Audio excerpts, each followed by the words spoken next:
अस्सलाम वालेकुम नाज़रीन, मैं हूं असगर हयात। नाज़रीन, नया पाकिस्तान हाउसिंग अथॉरिटी कर्जे की स्कीम में कुछ तब्दीलियां की गई और उसके बाद फॉर्म जो है इसका उसमें भी तब्दीलियां की गई। कर्जे के हसूल के हवाले से क्या क्या तब्दीलियां की गई वो हमने आपको बता दिया कि किस तरह कैटेगराइज किया गया, क्या क्या चेंजेस लाई गई। ये नया फॉर्म है जो बड़ी मुश्किल के बाद हमने जो है वो नेशनल बैंक से जाकर लिया है। इस फॉर्म की बारीकियों के बारे में बताएंगे कि क्या क्या चेंजेस इसमें हैं, किस तरह करके आप इन टेक्निकलिटीज़ को में आप जाकर इस फॉर्म को फिल करके आप कर्जे के लिए आप अप्लाई कर सकते हैं, आप कर्जा हासिल कर सकते हैं। इस फॉर्म जो इसका टाइटल है वो ये है, मेरा पाकिस्तान मेरा घर। इस फॉर्म में बहुत सारी डिटेल मांगी गई है, बहुत सारी तफसीलात पूछी गई हैं जो आपको फिल करनी होंगी। ये फॉर्म जो है हमारे साथ साथ विंडो में चलेगा। मैं आपको ये बताऊंगा कि इसमें क्या चीज़ें पूछी गई हैं और कैसे आपने इसको फिल करना है। इसमें सबसे पहले पूछा गया है कि पर्पस ऑफ फैसिलिटी के फॉर्म जो कर्जा है इसको हासिल करने का मकसद क्या है। आप घर बनाना चाहते हैं, प्लाट खरीदना चाहते हैं, प्लाट खरीद के घर बनाना चाहते हैं। इसके बाद बैंकिंग रिलेशनशिप, यानी कि अगर आपका नेशनल बैंक में अकाउंट है तो फिर ये आपको खाना फिल करने की जरूरत है, अगर अकाउंट नहीं है तो फिर आपको खाना फिल करने की जरूरत नहीं है। ज़ाती जो मालूमात हैं वो क्या चाहिए बैंक को आपसे, उसमें तमाम बुनियादी जो मालूमात हैं, ज़ाती मालूमात हैं, नाम है, फादर नाम है, शनाख्ती कार्ड नंबर है, इसके अलावा शादीशुदा है, गैर शादीशुदा है, ये तमाम चीज़ें तो हैं। लेकिन इसमें एक चीज़ पूछी गई है कि रेजिडेंशियल स्टेटस, कि आप पाकिस्तानी रेजिडेंट हैं या नॉन रेजिडेंट हैं, यानी कि ओवरसीज हैं। तो यहाँ पर एक जो एम्बिग्विटी थी, बहुत सारे लोगों का क्वेश्चन ये था कि ओवरसीज पाकिस्तानी जो है वो इस कर्ज के लिए क्या एलिजिबल हैं या नहीं है। तो ये यहाँ पर हाँ में जवाब है, क्योंकि यहाँ पर उनके लिए खाना रखा गया है। न सिर्फ खाना रखा गया है बल्कि पासपोर्ट नंबर भी मांगा गया है कि अगर ओवरसीज पाकिस्तानी है तो आप अपने पासपोर्ट नंबर और मजीद डिटेल जो है उस हवाले से मांगी गई है। इस हवाले से इसके अलावा आपसे एक चीज और पूछी गई है इस फॉर्म में, और वो ये है कि करंट रेजिडेंशियल स्टेटस के आपकी का रिहाइश का जो स्टेटस है वो क्या है, कि मकान जिसमें आप रह रहे हैं वो ज़ाती मलकियत है या फिर किराए का है या फिर ये है कि फैमिली पेरेंट्स का है, जॉइंट फैमिली का घर है। तो अगर आप यहाँ पे लिखेंगे कि इस पे टिक करेंगे ओन्ड यानी ज़ाती घर को टिक करेंगे तो आप फिर फॉर्म के इस कर्ज के एलिजिबल नहीं हो सकते, क्योंकि आपने यहाँ पर ये बता दिया कि आप ज़ाती घर के मालिक हैं। जबकि इस फॉर्म के तहत जो नया Pakistan housing authority housing scheme का जो कर्जा है उसके तहत सिर्फ उसी शख्स को कर्जा मिल सकता है जो ये इसमें जो है वो जिसका अपना घर ना हो।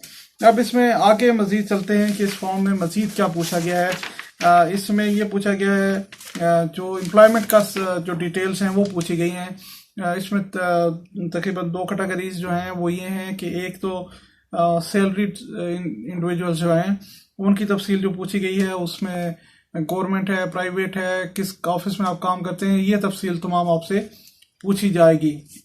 दूसरी जो चीज़ है वो है for business self employed professionals, यानी कि बहुत सारे लोगों का ये क्वेश्चन था कि वो नौकरी नहीं करते, जॉब नहीं करते, उसके अलावा वो अपना कोई बिजनेस करते हैं, किसी के साथ अटैच हैं, जिस तरह से प्रॉपर्टी का जिस तरह से कोई शॉप चला रहा है, जिस तरह से कोई कारोबार दीगर कारोबार कर रहा है, तो उसके लिए भी स्पेशल खाना रखा गया और उसको फिल करने का कहा गया है। यानी कि उन लोगों को भी कर्जा मिल सकता है जो अपना बिजनेस कर रहे हैं या कहीं मेहनत मजदूरी कर रहे हैं। इसके लिए माइक्रो फाइनेंस बैंकों को ये सहूलत दी गई है। इसमें मंथली इनकम और एक्सपेंडिचर की जो डिटेल है वो भी यहाँ पूछी गई है, और इसमें अहम चीज़ ये है कि आप टैक्स अदा करते हैं या नहीं। अगर आप टैक्स अदा करते हैं तो आपको एनटीएन नंबर और ये तफसील भी आपको जमा करनी पड़ेगी। एक्सपेंडिचर्स में आपको तमाम यूटिलिटीज़ के जो बिल हैं वो साथ अटैच करने पड़ेंगे, ये उसकी तमाम तफसील जो है वो मांगी गई है। उसके अलावा अगर आपके जिम्मे बैंक का कोई कर्जा है, बैंकिंग लाइबिलिटीज हैं, वो आपको यहाँ पे मेंशन करनी पड़ेंगी। पर्सनल एसेट्स वाला एक खाना है जिसमें आपसे ये पूछा गया है कि आपके पास कोई लैंड है, घर है, कार है या दूसरी फैसिलिटीज हैं। तो ये भी बड़ा एक इम्तिहान दे मरला है, क्योंकि अगर तो बैंक को जो कर्जा आप ले रहे हैं ये वापस नहीं करते तो फिर उसके बाद जो आपके पर्सनल एसेट्स हैं बैंक इस चीज़ का मजाज होता है कि वो उन पर्सनल एसेट्स को जो है वो कब्जे में ले ले, या आपसे प्लॉट जो है वो वापस, या आपसे जो मकान जिसके लिए आपने कर्जा लिया है वो वापस ले लें। और इसके बाद details of property to be finance, यानी कि अगर आप प्लॉट ले रहे हैं तो उसकी डिटेल्स आपको लिखनी पड़ेंगी, अगर आप मकान ले रहे हैं तो उसकी डिटेल लिखनी पड़ेंगी, और इसके साथ जो एग्रीमेंट्स हैं वो आपको जमा करवाने पड़ेंगे। इसी तरह जो है वो अंडरटेकिंग है जिसमें साइन करना पड़ेगा। लेकिन यहाँ पे एक इंपॉर्टेंट चीज ये है, इस फॉर्म में जो बी फॉर्म है इसके साथ, इसमें यह है कि को एप्लीकेंट सेक्शन, अगर तो 2 या 2 से ज्यादा लोग मिलकर जो कर्जा है उसके लिए अप्लाई करना चाह रहे हैं तो इसके लिए को एप्लीकेंट जो है वो सेक्शन है। इसमें तमाम वही मालूमात मांगी गई हैं जो एक पर्सन से मांगी गई हैं, वही दूसरे पर्सन से मांगी गई हैं। तमाम पर्सनल डिटेल्स, एम्प्लॉयमेंट डिटेल्स, अगर बिजनेस है उसकी वो डिटेल्स जो है वो उसको सबमिट यहाँ पर करवानी पड़ेगी। तो पर्सनल एसेट्स की डिटेल भी उसे देनी पड़ेगी कि उसके पास पर्सनल एसेट्स क्या क्या है। अगर तो पर्सनल एसेट्स जो है वो जो उसके हैं वो अगर उसका जाती मकान है तो फिर वो आपका को एप्लीकेंट नहीं हो सकता। ये तमाम जो मालूमात हैं ये हैं। उसके बाद जो एक इम्पॉर्टेंट चीज़ आती है वो आती है रेफरेंसेस की, कि 2 या 2 से ज़्यादा लोगों को आपको उनका हवाला देना पड़ेगा। वो आपकी फैमिली मेंबर ना हो, कहीं बाहर से दो लोग जो हैं जिनका आपको हवाला देना पड़ेगा। इसमें अहम तरीन चीज़ जो है वो मुख्तलिफ अंडरटेकिंग्स हैं जो आपको साइन करनी पड़ेंगी, और आपको ये बताना पड़ेगा कि आप किसी किस्म का झूठ नहीं बोल रहे, आप किसी किस्म की गलत बयानी से काम नहीं ले रहे, आपने जो मालूमात दी हैं वो दुरुस्त दी हैं, और अगर आपने गलत मालूमात दी हैं तो बैंक आपके खिलाफ कार्रवाई का मिजाज होगा। ये जो पेज है ये है कि डॉक्यूमेंट्स रिक्वायर्ड, कि क्या क्या मालूमात, क्या क्या डॉक्यूमेंट्स जो है वो चाहिए होंगे। इसमें इंपॉर्टेंट 3 जो डॉक्यूमेंट है, पर्सनल डॉक्यूमेंट्स सबसे पहले हैं कि इंपॉर्टेंट 3 डॉक्यूमेंट है वो है शनाख्ती कार्ड आपको चाहिए होगा, उसके बाद 4 तस्वीर चाहिए होंगी, उसके बाद जो एप्लीकेशन फॉर्म है वो नेशनल बैंक से अटैच करवाना पड़ेगा, उसके बाद जो बिल्स हैं बिजली गैस और दीगर यूटिलिटीज के बिल है वो आपको साथ अटैच करने पड़ेंगे। ये डॉक्यूमेंट्स आपको पर्सनल डॉक्यूमेंट्स जो है वो चाहिए होंगे। एम्प्लॉयमेंट डॉक्यूमेंट्स जो है वो क्या चाहिए होंगे, उसमें एम्प्लॉय का जो आईडी कार्ड है वो चाहिए होगा, इसके अलावा सैलरी सर्टिफिकेट या सैलरी स्लिप चाहिए होगी, अंडरटेकिंग उसकी चाहिए होगी, रेंट में अगर वो रहता है या रेंट पे घर लेने का एलिजिबल है तो वो रेंटल सर्टिफिकेट जो ऑफिस का है वो चाहिए होगा, और इसके अलावा बैंक स्टेटमेंट जो है वो 6 माह की बैंक स्टेटमेंट उसे चाहिए होगी।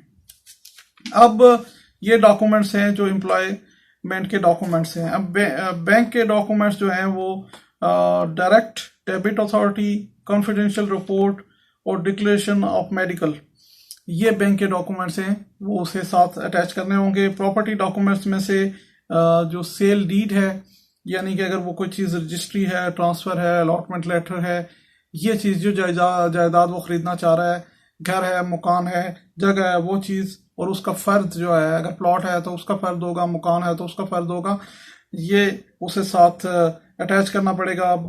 अगर तो बिल्डिंग बनी हुई है वो ख़रीद रहा है तो उसका बिल्डिंग प्लान कहाँ है, approval certificate, approval site plan कहाँ पे है, कंप्लीशन सर्टिफिकेट कहाँ पे है, पोजीशन, अगर ज़मीन है तो पोजीशन लेटर उसको चाहिए होगा, और सेल परचेज एग्रीमेंट जो है वो उसको साथ जमा करवाना पड़ेगा। तो ये इंपॉर्टेंट डिटेल्स हैं जो आपको, ये इंपॉर्टेंट डॉक्यूमेंट्स हैं जो इसको आपको इसके साथ अटैच करने पड़ेंगे।